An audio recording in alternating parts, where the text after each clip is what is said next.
Assalomu alaykum, hurmatli Siberian Wellness'ni sevuvchilar. Siberian Wellness kompaniyasini, ya'ni salomatligini tiklash uchun tanlaganlar hamda biznesiga qiziqayotganlar. Sizlar uchun bugun ajoyib yangiligim bor. Bu yangilik birinchi navbatda bizni kompaniyaga kirib kelmoqchi bo'lganlar uchun juda ham zo'r aksiya bo'lyapti-da hozir. Shuni hozir tanishtiraman. Bu yangilik bilan esa albatta har doimgidek o'zim Shahnoza Bobolazarova Siberian Wellness kompaniyasini lideri tanishtiradi. Xullas, bu yangilik qanaqa bo'lyapti? Qanaqa o'zi bu aksiya? Aksiyani yaxshi tomoni shundan iboratki, yangi kelayotganlar mana hozir kompaniyamizga qo'shilayotganda prosta shunchaki sog'lig'ini tiklash uchun ko'pchilik shunaqa kirib qoladi-yu o'zi, sog'lig'ini tiklash uchun kirib qoladi. O'sha sog'lig'ini tiklash uchun kirayotganida, lekin qo'shimchasiga foyda ko'rish yo'lini ham hozir ko'rsataman. Aynan bahor oyida juda ham zo'r aksiyalar qilyapti. O'zingiz bilasiz, hozir mart oyi bizga judayam qo'shaloq bo'lib kirib keldi.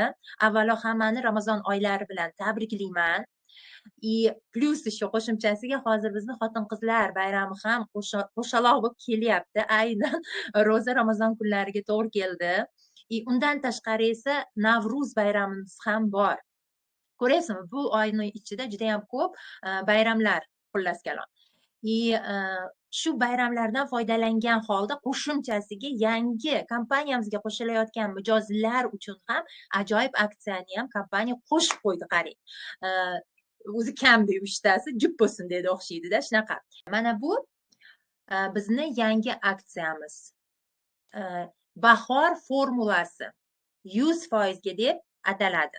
Bu aksiyamiz bizni kompaniyaga kirib kelayotgan yangi mijozlar uchun. Shuni yaxshilab eshitib oling. Bu aksiya mijozlar uchun. Ya'ni biznes hamkor emas, brend konsultant emas, balki mijoz bo'lib kompaniyani tanlaganlar uchungina berilgan. Bu aksiya davomiyligi 3 oy podryad bo'ladi, ya'ni mart, aprel, may. Aynan shu mijozlarimizni bahor oyida foyda bilan xarid qilishi uchun bu aksiya yo'lga qo'yilgan. Bu aksiyani shartlarini tanishtiray. Qarang. Siz kompaniyadan mart oyida ro'yxatdan o'tasiz. Ro'yxatdan o'tganingizdan keyin esa 75 ballik mahsulot xarid qilasiz. Bu agar pulga chaqadigan bo'lsak, mijozingiz sizni 550 ming so'mlik mahsulot xarid qilishi kerak bo'ladi. Mahsulot xarid qilgandan keyin bo'ldi. Siz keyin bonusga ega bo'lishni boshlaysiz. Mana shunaqa sharti. Oddiygina mijozlarni ro'yxatdan o'tkazing.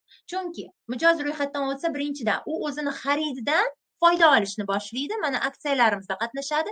Plus kompaniyani aksiyalarida skidka chegirmalardan foydalanadi hamda cashback olishni boshlaydi. Mana 75 ballga kompaniya 75 ballik mahsulot xarid qilganiga 550 mingga 55 ming pulini qaytarib beradi. Ya'ni agar yo'l kirasini to'lab mahsulot oladigan bo'lsa, получается yo'l kirasidan ham ko'proq pulni qaytarib beradi-da. Bilasiz, dastavkalarimiz 30 ming turadi. Shunda 55 ming pulini qaytarib bersa, zo'r-ku. 115 ming qaytarib beryapti. Pulini chiqarib olyapti hisob bo'ladi-da. Mana shunaqa. Shunaqangi chegirmalari bor. Agarda lekin 100 ballik mahsulot xarid qilsa, уже 15% pulini qaytarib beradi. Bu 100 mingga yaqin degani. Rosa foydali. Ro'yxatdan o'tib 550 minglik mahsulot xarid qilsa, bo'ldi. U o'sha aksiyada qatnashishni boshlaydi.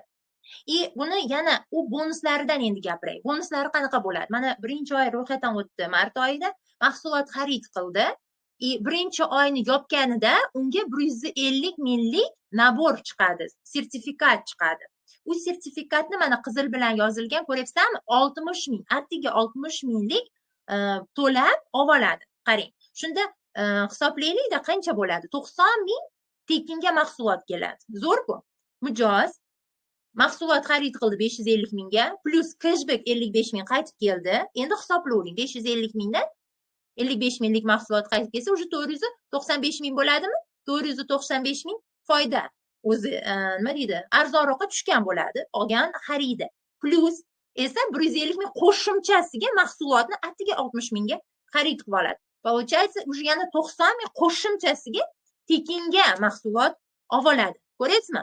Вообще ziyon emas, naborot faqatgina foyda. Получается, o'sha qilgan xaridini 550 mingga 5 ming qo'shilgan holda qilgan xaridiga уже shunda mahsuloti esa 700-800 minglik mahsulot olgan bo'ladi. Qarang, mazza. Endi qarang, o'shani faqat har oy to'xtatmasligi kerak. 3 oy podryad. Shunda ikkinchi oyga ham 550 minglik mahsulot olsa, unda уже sertifikat narxi oshishni boshlaydi, to'lovi kamayadi. Qarang, 200 minglik mahsulot sertifikati ochiladi va 50 ming to'lab u sertifikatga xohlagan mahsulotini xarid qiladi. Vashi mazza, qarang.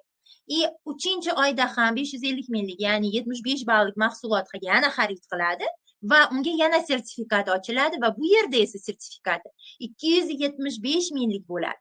Lekin unga 1 so'mgina to'laydi, bo'ldi. Ko'ryapsizmi? 274 mingga teppa-tekinga mahsulot oladi. Zo'rmi? Vobshe shokolad. Bu mijozlarga yoqadimi? Albatta yoqadi. Shuning uchun har bitta mijozlarga bu aksiya haqida, shart haqida yetkazing. Bu sharti vobshe qiyin emas. U faqatgina o'zi lecheniya uchun baribir qilayotgan lecheniyamizni, bitta kurs lecheniyamizni komplekti borsa 500 mingga baribir boradi-da, o'rtoqlar.